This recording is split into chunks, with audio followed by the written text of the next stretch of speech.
warahmatullahi wabarakatuh.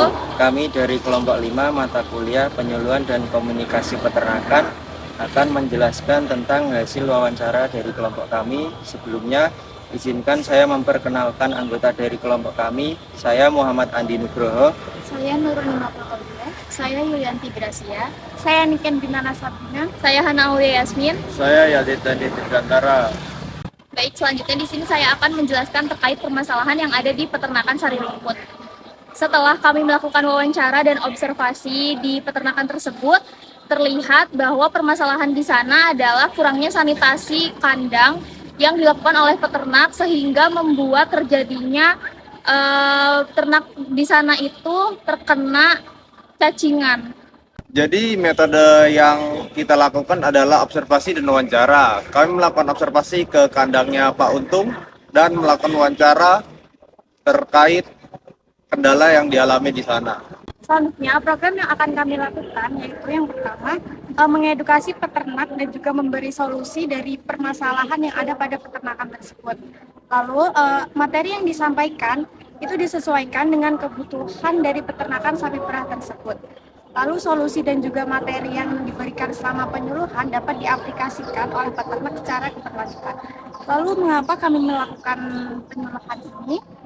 Yaitu karena kami ingin membantu peternak dari peternakan sari rumput untuk mengatasi permasalahan yang ada di peternakan tersebut dan harapannya peternakan tersebut dapat berkembang lebih baik lagi. Selanjutnya, siapa saja yang akan terlibat dalam program ini adalah yang pertama kami sebagai penyuluh, yang kedua adalah para peternak yang ada di kawasan Karangploso. Kemudian, di mana kami akan melakukan program ini adalah di daerah Karangploso, terutama di peternakannya Pak Untung, peternakan sari rumput.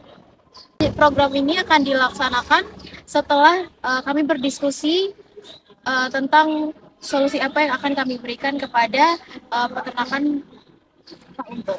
Baik, di sini saya akan menjelaskan terkait program penyuluhan yang dilakukan oleh kelompok 5. Langkah pertama yang kami lakukan adalah menentukan target yang akan dilakukan penyuluhan dan menentukan topik yang sesuai dengan target yang sudah dituju. Selanjutnya yang kami lakukan adalah menentukan lokasi dan survei lokasi untuk melakukan penyuluhan dan untuk memastikan terkait kondisi dari tempat penyuluhan tersebut. Selanjutnya yang kami lakukan adalah melakukan wawancara kepada peternak sebagai penyuluh dan kami menggali terkait kendala apa saja yang dialami oleh peternak tersebut. Tujuan dari dilakukannya wawancara ini terhadap peternak adalah untuk mengidentifikasi masalah yang terjadi pada peternakan tersebut dan kami dapat membantu memberikan solusi pada peternakan tersebut untuk melakukan penyuluhan.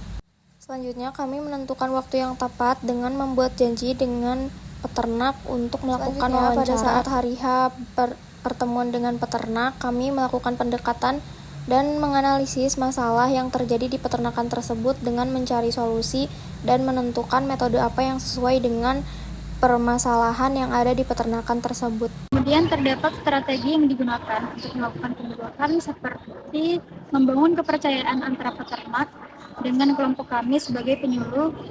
Kemudian mengulik terkait permasalahan atau kendala yang dialami peternak saat ini.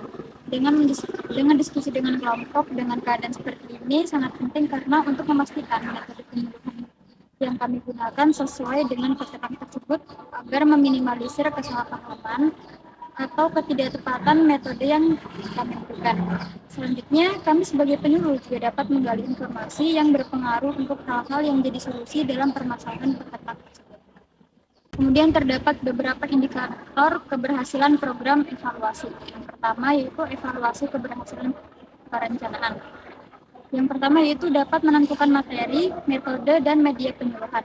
Kemudian mengetahui target kegiatan penyuluhan, menentukan jumlah masyarakat yang berpartisipasi dalam kegiatan penyuluhan, menentukan waktu yang tepat dari awal penyuluhan hingga batas akhir kegiatan, mendesain program penyuluhan yang mencakup segala aspek materi yang dibutuhkan, dan yang terakhir yaitu merangkai program yang diharapkan dapat menjadi solusi permasalahan terkait penyakit pada sapi pedaging lewat kegiatan penyuluhan yang sering dirancang oleh.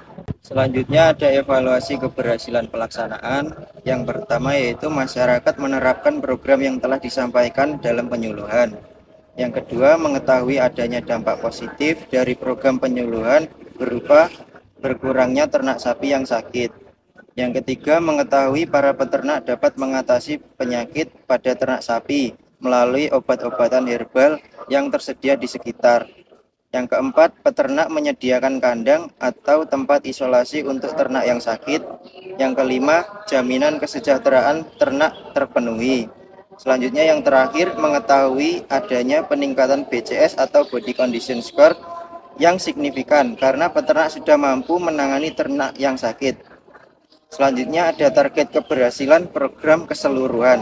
Yang pertama, perbaikan kesehatan hewan ternak, penurunan angka penyakit ternak yang cukup signifikan. Yang kedua, peningkatan produktivitas ternak, mengurangi prevalensi penyakit ternak dan juga mengurangi mortalitas pada hewan ternak. Yang ketiga, peningkatan kualitas produk ternak, meningkatkan kualitas karkas pada ternak sehingga memenuhi standar kualitas yang lebih tinggi. Selanjutnya yang keempat, keterlibatan peserta dapat dilihat dari kehadiran dan juga keaktifan dari peserta saat sesi penyuluhan dimulai kurang lebih sekitar 80%. Selanjutnya yang kelima, dampak jangka panjang dalam pengimplementasian materi yang diterapkan sehari-hari. Yang terakhir, kepuasan dari beberapa pihak yang terlibat dalam kegiatan penyuluhan. Sekian dari kelompok kami. Wassalamualaikum warahmatullahi wabarakatuh.